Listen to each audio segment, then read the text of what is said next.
내가 목사다 시즌2 이제 시작하겠습니다. 시즌2라고 하더라도 사람이 안 바뀌고 별반 다른 것이 없기 때문에, 사람이 바뀌지 않았기 때문에 별반 다른 방송은 아니겠지만, 제가 보름 동안 잘 쉬다 왔습니다. 추석 명절은 잘 보내셨습니까? 최 목사가 있는 프라하에도 통화를 했는데 거기는 휴일이 아니고 그냥 평일이라고 하더라고요. 미국도 똑같은 상황이지 않을까. 그냥 한인 사회에서만 어떤 추석 명절을 좀 이렇게 보내는 뭐 이런지 않을까 싶어요. 동아시아, 중국이나 우리나라, 일본 뭐 이쪽에서만 추석 명절을 세지 않을까라고 하는 생각을 제가 해봅니다. 우리만 추석이라고 막 난리를 했는데 전 세계는 추석과 상관없는, 이번 보름달이 두 번째로 큰 슈퍼문이라고 해서 한번 밖에 나가 쳐다봤거든요. 근데 제 생각에는 뭐 슈퍼문이나 이번 두 번째 슈퍼문이나 별반 이렇게 크기 차이가 없어요. 그냥 보름달이 있어서 그냥 기분이 조금 좋은, 밖이 조금 밝은 뭐 이런 제가 생각을 했습니다. 별반 감동이 없는 추석 보름달이었어요. 추석 얘기를 계속하게 되는데 이번 추석 때는 휴가 기간이 좀 길어서 그런지 많이 막히진 않았죠. 좀 안타까운 것은 제가 고속도로를 몇 번 이렇게 달릴 일이 있었어요. 그러니까 주일도 예배 시간에 제가 올라갈 일이 있어서 고속버스를 타고 올라갔는데, 제가 목격한 것만도 사고가 두 번이 있었어요. 사고가 두 번이 있었고, 한 번은 차가 뒤집어질 만큼 크게 난 사고도 있어서, 글쎄요, 제가 다쳤는지 안 다쳤는지는, 얼마나 다쳤는지는 제가 잘 모르겠습니다만은 안타깝게도 사고가 그렇게 크게 난 경우가 있었어요. 뭐 제가 본 것만 그만큼이니 다른 고속도로에서는 더 크게 사고가 났을 거라는 생각이 듭니다. 참 안타까운 모습이에요. 내가 목사다를 청취하시는 여러분들은 아마 그런 일이 없었기를 제가 바라봅니다. 또 하나, 이번 추석 기간 중에 제가 깜짝 놀랄 뉴스를 잠깐 들었어요. 단신으로 보도가 됐던 것 같은데요. 며느리가 음식이 좀 마음에 안 든다 해서 시어머니에게 흉기를 휘두른 사건이 있었어요. 이 사건을 보면 제가 깜짝 놀라기도 했지만, 어쩌면 우리나라 며느리들의 이야기들을 대변하는 어떤 하나의 일이 아니었나, 사건이 아니었나라고 하는 생각이 들어요. 제가 가끔 말씀드렸지만, 시어머니에게 타박받는 며느리의 편이 남편이어야 되는데, 이 남편이 명절날 이미 그 집에 도착하는 순간 내 편이 아니라 시어머니 편이 되어버린, 그래서 그곳에서 그 며느리는 자기 편이 한 명도 없는 상태에서 아주 강한 시어머니와 맞닥뜨려야 되는 상황에서 할 수 있는 것이 그것밖에 없었을 거라는 생각에 마음이 아파요. 그리고 조금만 참으면 되지, 그거 뭐 조금 하루 이틀 넘기고 오면 되지라고 말씀할 수도 있겠지만, 사람은요, 참을 수 있는 참을성의 한계라고 하는 것이 다 다릅니다. 여러분, 부부싸움 하는 거 한번 들어보세요. 세상에 그거 가지고 싸울 일이 아니라니까요. 부부들이 싸우는 일들 중에 세계 평화와 기아를 위해서 싸우는 사람이 없고요.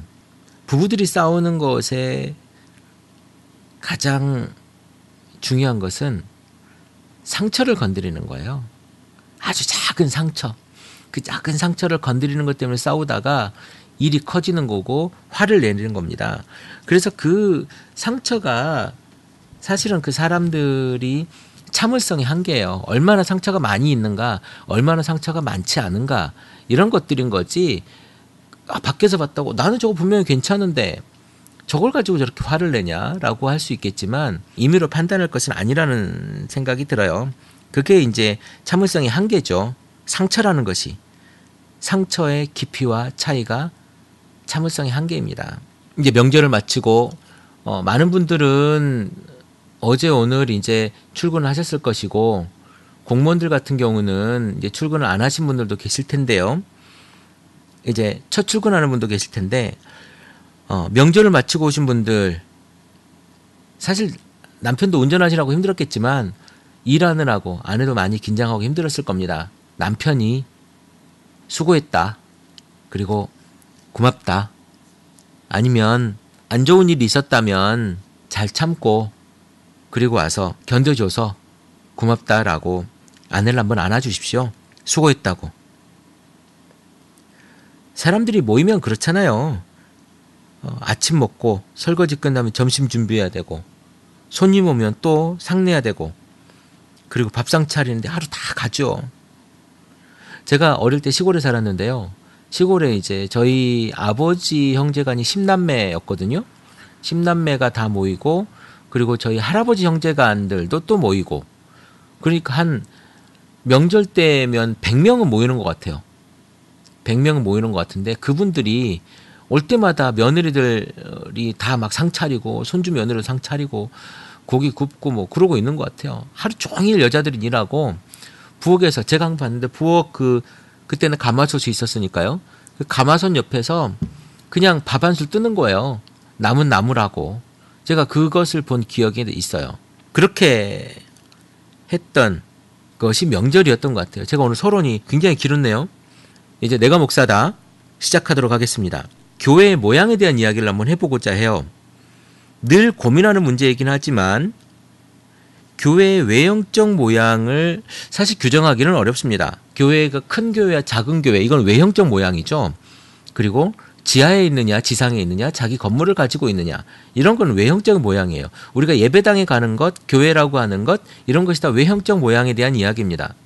그러나 저는 정서적인 교회 그리고 공동체적인 교회를 이야기하고자 하는 거죠. 바로 제가 여러분들에게 오늘 이야기하고자 하는 공동체는 가정 공동체입니다. 그래서 서론을 제가 그렇게 했던 거고요. 가정 공동체. 그러니까 가정이 바로 교회가 되어진다는 겁니다. 여러분의 가정을 교회로 만들라는 거예요. 그것이 바로 여러분의 건강한 신앙생활의 시작이 될 수 있다는 겁니다.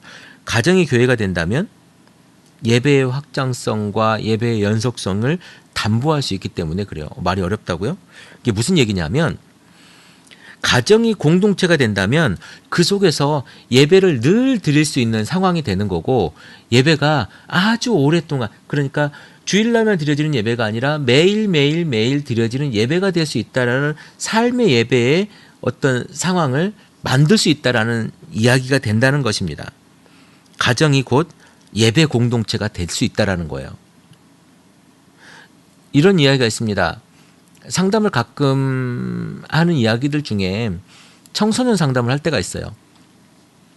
가정의 환경이 안 좋아서 매를 맞거나 막 이렇게 돼서 이제 데리고 나왔어요. 데리고 나와서 상담을 하고 치유를 하고 일정 기간이 지나고 나면 아이가 회복이 되어지고 좋아집니다. 그러면 이 아이를 어떻게 하냐면요. 더 다른 곳에 가서 더 오랫동안 치료나 치유할 수 있는 상황을 만들어주는 것이 아니라 가정으로 보내요.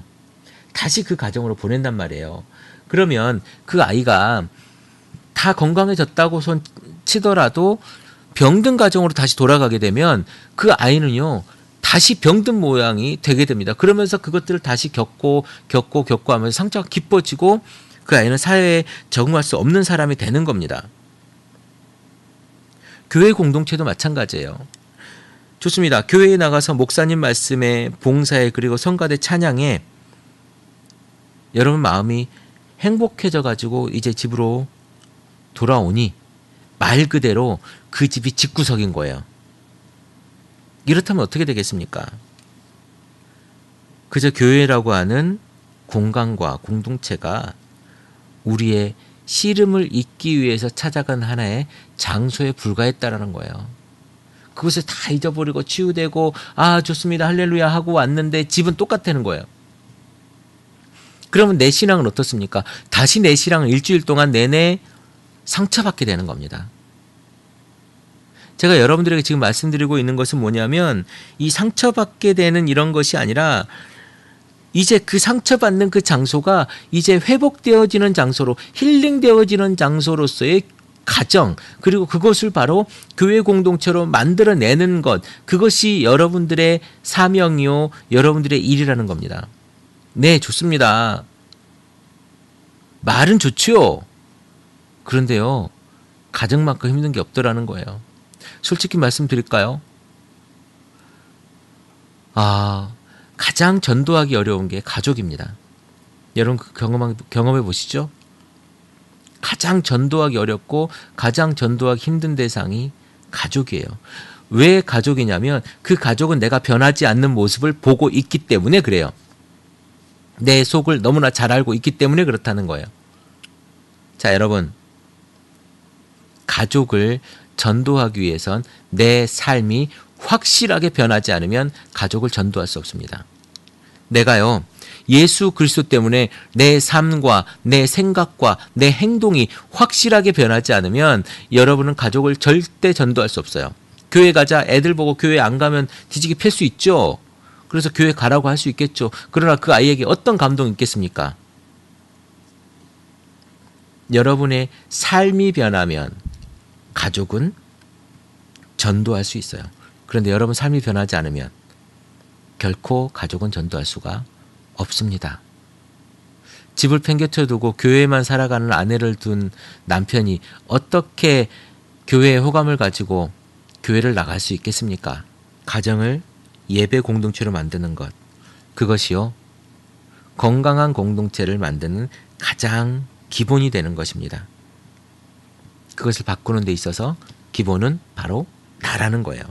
세상에 그 무엇 때문이 아니고 저 사람 때문이 아니고 내가 변하고 내가 바뀌어지면 여러분의 가정은 구원받을 수 있는 가정이 될 수 있습니다. 그리고 예배 공동체가 될 수 있고 그 공동체가 건강한 교회 공동체가 될 수 있다는 거예요. 하나님 보시기에 아름답도록이 아닌 우선은 가족을 보기에 아름답고 훌륭하도록 여러분이 변하는 거예요. 왜냐하면 그 사람들은 하나님을 모르기 때문에 그래요. 그래서 그 사람들은 여러분들을 봐요. 하나님을 보는 통로가 여러분이에요. 그렇기 때문에 여러분이 하나님을 보여주고 예수를 보여줘야 그 사람들이 예수를 믿는 거예요. 그런데 우리는 그렇게 예수의 제자처럼 살지 않으면서 예수를 믿으라고 한다면 그 사람들은 도대체 뭘 보고 믿으라는 겁니까? 볼 수가 없어요. 그래서 여러분들이 변해야 된다는 겁니다. 그런데 말이죠. 여러분들이 하루 이틀 변한다고 해서, 여러분이 하루 이틀, 아니 일주일, 한 달을 한다고 해서 여러분들 가정이 변하지 않습니다. 왜냐하면 최소한 여러분들이 20년, 30년, 아니 10년, 5년, 몇 년간을 살아왔는데 그 몇 년간 보여준 여러분들의 모습이 있는데 하루아침에 그것이 변할 것 같습니까? 10년 동안 해왔던 상처는요, 치유되는데 20년이 걸리는 거예요. 한순간 해결되지 않습니다. 그렇다면 여러분은 얼만큼 변해야 되냐면 이제 10년간 그렇게 살았던 모습이라면 적어도 그거 반은 하십시오. 5년만이라도 하다 보면 분명 효과가 나타날 거예요. 여러분이 40년 살았습니까? 20년 후쯤에 그 일이 나타날 거라고 믿고 하십시오. 조금 긴 안목을 가지고 여러분들의 삶의 변화를 준다면 가정을 예배 공동체로 만드는데 여러분이 큰 힘을 발휘할 수 있을 겁니다. 그리고 여러분이 그것을 가지고 더 아름다운 교회 공동체를 만드는 데 있어서 든든한 초석을 쌓을 수 있는 기초를 여러분들이 대고 있을 것입니다. 오늘 여러분들이 교회 공동체를 만드는 데 있어서, 아니 가정 공동체를 만드는 데 있어서 위로와 격려 그리고 칭찬이 살아있는 그러한 가정이 되기를 소망합니다. 내가 목사다를 진행하면서 제가 보름간의 휴식을 가졌습니다. 많은 생각을 했고 많은 고민을 했고 또 많이 쉬었습니다.